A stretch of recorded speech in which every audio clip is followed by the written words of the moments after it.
Well, welcome back, folks. Welcome to the Holderness coast. Welcome to what I'm sure looks on camera like an absolutely stunning winter's day. Let me assure you, it is blowing a gale and freezing cold. But we're here, we're set up, we're out, and the conditions behind me look pretty much spot on. We've got very, very strong southwesterly winds. I was hoping for a little bit more shelter off the cliffs by any stretch, but we've not got that. It's more sort of straight up the beach. We've got a lovely chocolatey colour and a nice bit of surf running. A bit later start than what I was hoping for. So, left my house 6 o'clock this morning. So why is it taking me 6 hours to get set up and fishing? Well, first and foremost, I spent a good hour and a half or so driving round looking at marks. We've got the Euros coming up, and frankly I haven't fished the Holderness anywhere near as much this winter as I usually do. Now, one thing that I will take a quick minute, not to bore you any more than usual, but there's been a lot of rain over on the Holderness, and I had a look at quite a lot of marks that just were unsafe, unsuitable to get down. Rocked up at one mark, and whilst I was assessing the get down, wondering how sketchy it was, a big chunk of cliff to the right of me dropped off, and that was enough for me. I am a pleasure fisherman after all, and there is nothing pleasurable about getting buried under 100 tons of sludge. So if you are fishing the Euros, please do be careful, or if you're fishing the Holderness coast in general, be careful. Erosion is a massive issue over here. Don't get yourself in a position where if there's a landslide you can't get either A, get out of the way, or B, get off and end up relying on the Coast Guard to come and get you. Anyway, enough of that. That's a safety tip, safety warning out the way and done. The second thing, I spent a good hour filming a bit of a comparison video of the Achios 3-piece rods. So today I am fishing with the brand spanking new Kiori. Right then, first ever cast on the Kiori. So similar setup. So setup wise, got a 6-ounce gripper, 2 up clip down with worm baits on, and I'm just going to stick to my regular casting style, straight overhead thump.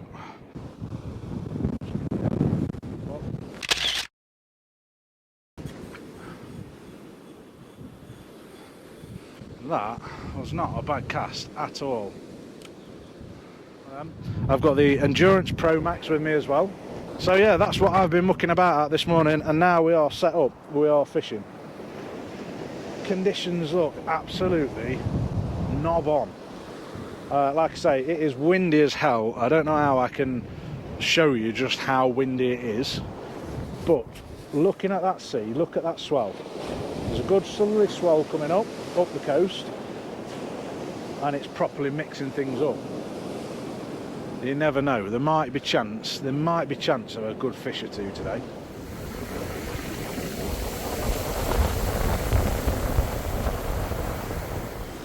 Right then, folks, a busy session. I think we've been fishing probably for about best part of an hour. Like I say, I'm trying to film this review. I've got rods left, right and centre. I've got the Fury, the Kiori, the Endurance, the Air Torque and the Air Power with me today. Like I say, I've chosen the Kiori and the Endurance.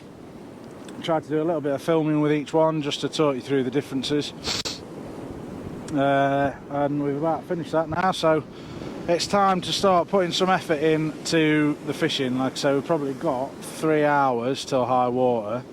In all honesty, the reason why I've chosen today to film that sort of comparison video is because I'm not expecting great things until it falls dark. Like I say, in the camera it probably looks like absolutely ideal conditions. We've got blue skies, but we've got bright skies, southerly winds, small tides. It's not the ideal fishing conditions. That's why, like I say, I've been messing about for the last hour or so, probably getting on for 2 hours now filming that comparison video.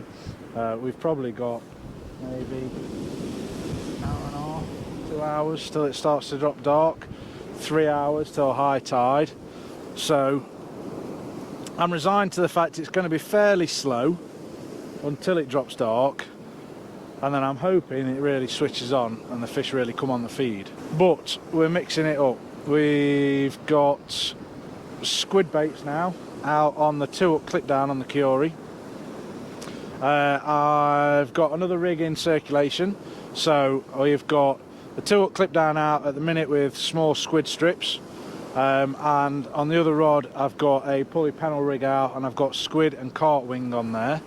We've got some bluey in the box as well, but that is the bulk of our baits today: squid, carp wings, blacks, and I'm just gonna rotate those 3 rigs. So 2 2-hook clip downs, 1 pulley panel rig, a mixture of small baits, big baits, and yeah, we'll just see how it goes. Right then, folks, first fish of the session, lovely little 5-bearded rockling. There we go, all 5 of them. Lovely little creature. Gets us off the blank, that little scratching rig, or should I say 2-hook clip down rig. It's hardly a scratcher with size 2.0s on. But we're off the mark. We are off the mark. That's the most important thing.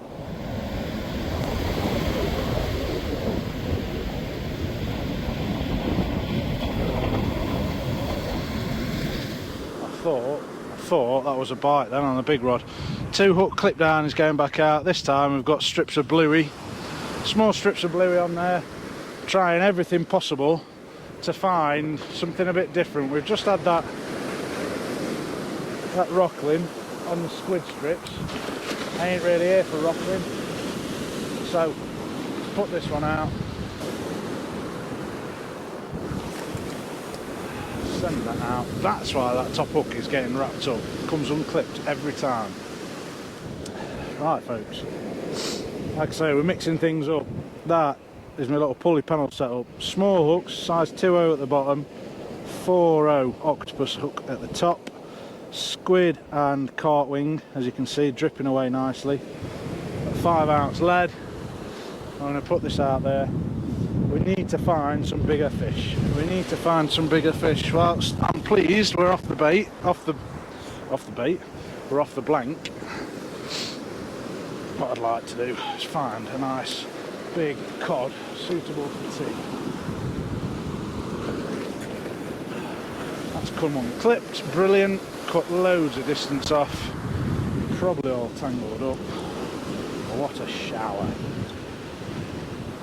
Right then, folks, I'll be honest, I've spent a lot longer filming that rod review than I thought I was going to. Like I said earlier, not expecting massive things until it starts to drop dark.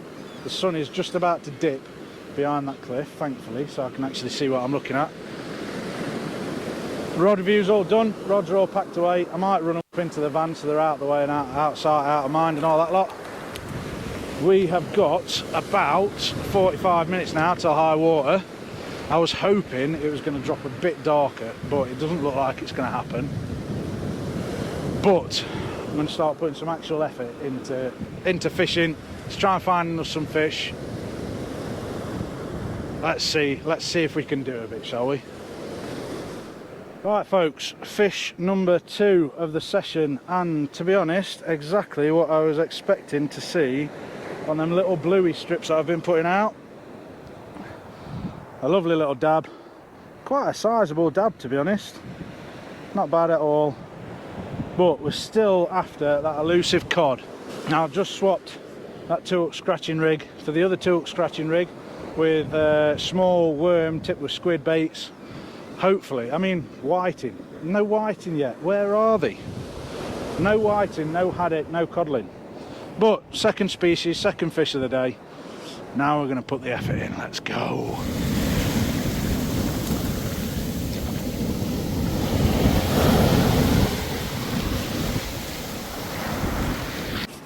Right, folks, the tide is on the turn. The tide's on the turn. I'm not sure if you're going to be able to tell, but maybe if I put you up there slightly, you'll be able to see the sun is just going down behind us. I'll be honest with you, I am debating whether to stay here for another couple of hours or whether head back towards home and go and fish the river. So high tide is normally, or shall I say the tide, is normally about an hour and a half behind the coast up the river. Now the general rule of thumb is you fish the river up to Christmas and then from New Year onwards you head to the coast. But we've done naff all on the coast. Like I say, my original intention was to fish here 2-3 hours after high water and then see and then just have a nice steady mosey on home. But do we gamble? Do we stick with plan A and hope that it picks up as it drops dark, or do we go for plan B and head back to the river? So let me know in the comments, what would you do? Stick it out, hope that it picks up over dark, or would you head off and risk trying a different venue? Yeah, decisions. Oh, I don't know. We could, this is the thing with fishing, this is why I'm so bloody addicted to it.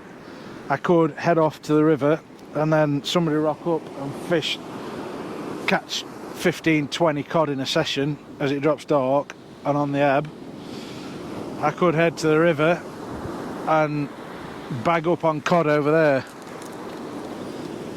You just never know.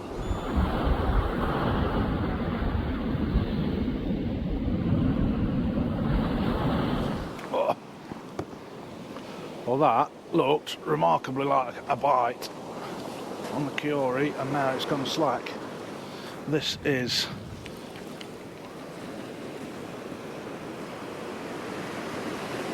on 2-up scratching rig with small worm baits. It's a very subtle bite, but like I say, I am on mono.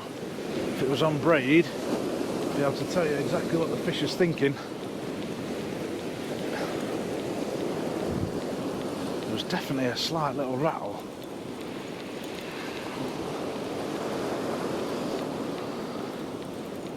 Oh, it's waking up a little bit. What's this? There'll be absolutely nothing now. I've made this big song and dance about it. No, there's definitely a fish on. The question is, what do we have? We've got one. We've got two. That is a flounder. Oh no, have I had the camera so you can't see me? Oh, error. Hopefully not. One flounder, one dab. There we go. Not the codling I was hoping the rattle was from, but two lovely little fish. Nicely hooked as well. That's that flounder, which is a new one for the hunt this year. And that takes me up to 8 species for the year so far. In fact, I'm not even sure. No, it is definitely a flounder. It looks very orange in the fins from here, but definitely a flounder. This dab's a little bit deeper hooked, so I'm going to get him on up properly. Oh shit. Alright, there we go. My species card's off down the beach, so I'm going to go and grab that. But nice little hook, 2 fish, get them back. Go and grab my species card. I'll be back. Ooh. Right, I've been debating it. And we are going to make a move. We're going to head off down to the river. Now, the bit that I've been debating is, do we head the north side, which is obviously closer, about half an hour away, or do we head to the south side? Now, it's supposed to get very windy, southerly, southwesterly wind tonight. So, I think we're going to sacrifice the time and head to the south bank. Possibly head to one of the walls. That'll get me there hopefully about an hour after high water. And then we'll fish it down as far as we can, really. So let's do that. I'm going to sprint over there as fast as we can, probably smack in the middle of rush hour, but we'll get over there as quickly as possible and I'll see you on the next mark. Right folks, we're back, we're set up, we're fishing again. We are on the wall. We have gone from plan A to plan C to E and back to B again, all in the space of the last 2 hours. You heard me right, 2 hours it's taken to get over here. Well, not quite, hour and a half. We left Hornsey at about 4:30 and have, well, on the way back over with the intention of fishing East Holton, the wall at East Holton. Spoke to a couple of the lads, said yeah, plenty of fish coming out. Now, one of the marks that I had intended on fishing was Paul. Now, I don't fish Paul very often, just because it's a bit touristy. It's known for lads coming down, smoking and stuff in the cars and getting up to who knows what, which is all fine and well if they let you watch. Spoke to Andy, he said, yeah, Paul produced a couple of fish the other night. You know, these conditions are perfect for it, should chop it up a little bit. Well, I got to Paul and it was rough.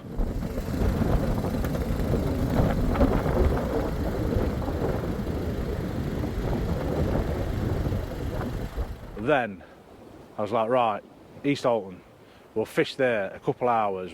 Should get a couple hours before we lose the water. By the time I got over the bridge, got to East Holton, bearing in mind these are relatively small tides, the water had already gone, so we weren't fishing there. So, third and final mark, we're at Yellow Cross. You'll have seen me fish here multiple times. I know we can fish it through any state of the tide. It's about 6:30, so probably coming up to 2 hours after high water, which is usually the time that I like to fish the river. So timing wise we're about spot on. Whether or not we got the mark right, who knows. But here it is rather pleasant. Now, the reason I wanted to fish East Holton is so I could fish out the back of the van, nice and comfy, lazy fishing. It was blowing a gale up on that wall. We are quite nicely sheltered. We've got the wall behind us. We're down on the banking.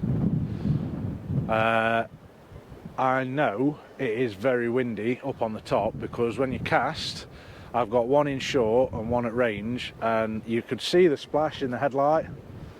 Didn't hear a thing. So yeah, it is breezy, but at least here it's coming straight over our heads and heading that way. We're nicely sheltered, and I'm going to give it a couple of hours. Nothing crazy, a couple of hours, see if we can't find a few fish. A haddock could be nice for the species hunt. A monster cod would be really, really nice. But, like I say, the intention is just to get a couple more hours, soak in some baits, hopefully find some fish. Right folks, well, it is turning out to be a very, very quiet evening on the river. I'm just going to make up another. We're going big because I've got bait to use. I think I'm only going to give it another hour or so. So, got some of these wings, quite large wings, well defrosted. Even this cedar box can't keep wings from defrosting. So, what I'm going to do, stick that in there with the rest of my rubbish. Chop that wing in half. And just stick it on your squid. Go crazy with the bait elastic. I'm keeping the baits fairly short.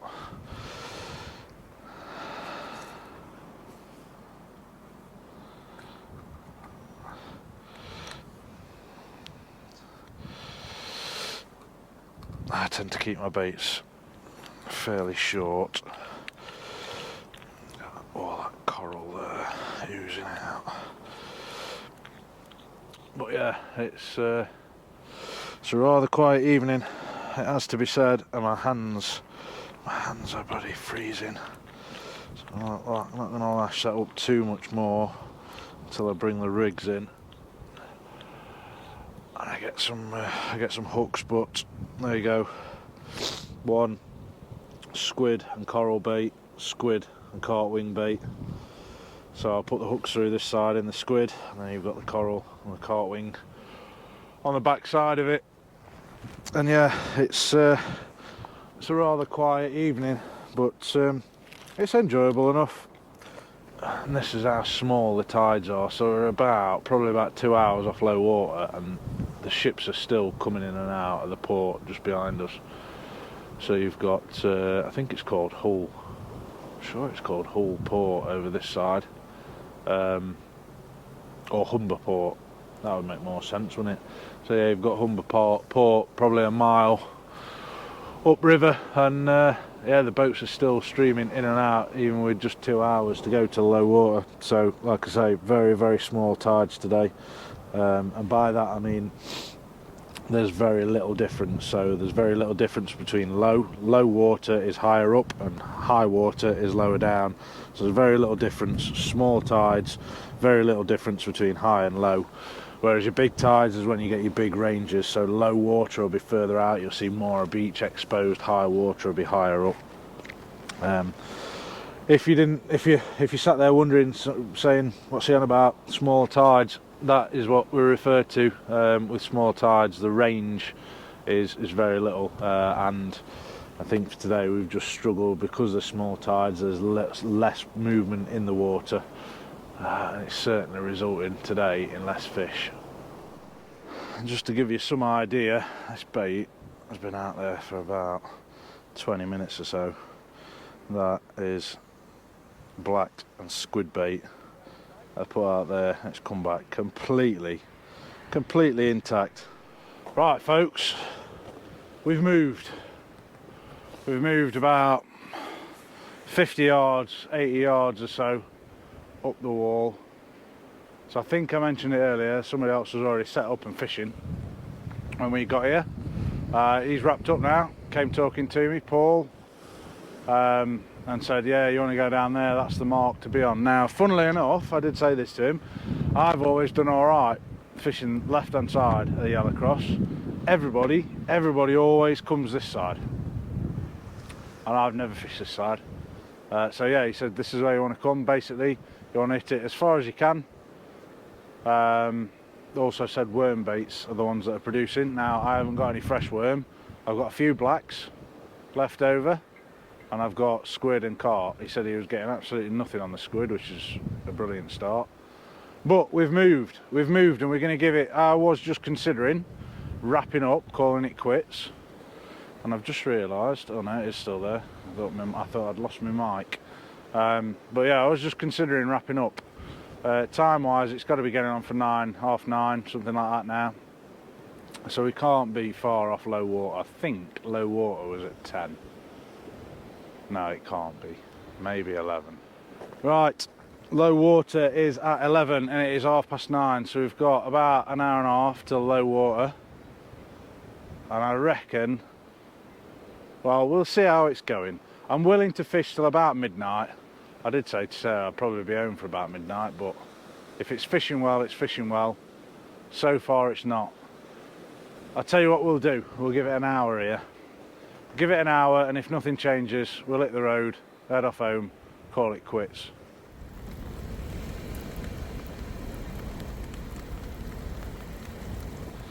Let's have a see if anything's doing. There's been the odd little knock, but having said that, the wind is picking up as well, which it was forecast to do. So let's have a wander down here. I hope you're all screaming at the TV that my other rod has got a big thumping bite. Let's have a look. No? Oh. We'll keep going. Well folks, I've got nothing new to report to you, but one thing I will say, how crap are weather reports these days, right? So this is the update. Let me just put it back on for you. That's the update that I've just had on my phone. Hopefully you can see that. Rain expected to stop overnight. I get these little warnings from, you know, Google and the such like. Wherever I end up at, you get the local report. And the ones that I get just recently have been so woolly. Rain expected to stop overnight. It might not at some point, who knows. I got one the other day saying possible chance of showers in the next 12 hours. What good's that to anybody? I mean, all this modern technology and forecasters and little things like this just can't, just oh, it blows my mind.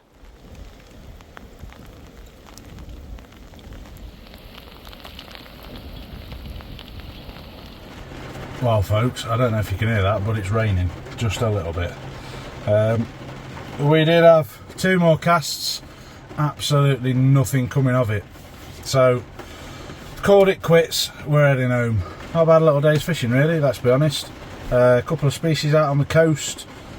First blank, I think I'm right in saying first blank on the river, but that's the golden rule. We fish the river up till Christmas and then the coast thereafter. I think, yeah, we'll certainly between now and the Euros I'm going to try and get out a lot more on the coast, so there'll be a lot more Holderness videos coming in the next couple of weeks. But another day's fishing under the belt, out the way. I really can't grumble at that. A few more species for the hunt.